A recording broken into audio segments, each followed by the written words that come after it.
ఇప్పుడే జీ5 app download చేయండి. చూడండి మీ ఫేవరెట్ టీవీ షోస్ ఎప్పుడైనా ఎక్కడైనా. నేను ఆఫీస్ కోసం ఎంతో కష్టపడ్డాను. అలాంటి నేను ఒక 10 లక్షలు తీసుకుంటే అనరాని మాటలు అన్నారు. ఈ ఆఫీస్ కోసం ఏ పని చెయ్యని సీత 2 లక్షలు తీసుకుంటే ఎవ్వరూ ప్రశ్నించలేదు. బాలాజీ వాళ్ళ అబ్బాయికి యాక్సిడెంట్ అయిందని సీత డబ్బులు ఇచ్చానని చెప్పింది కదా పిన్ని. ఆ బాలాజీ అంత సిన్సియర్ ఏం కాదు. చెప్పండి. అవును సార్, అతను ఇంతకు ముందు ఎన్నోసార్లు ఇలాంటి అబద్ధాలు చెప్పి డబ్బులు తీసుకున్నాడు.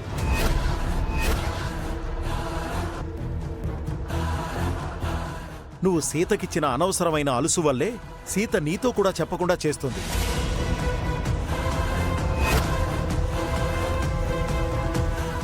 ఎందుకిలా చేశావు సీత? ఈ మధ్య నువ్వు చేసే పనులేం బాగలేవు.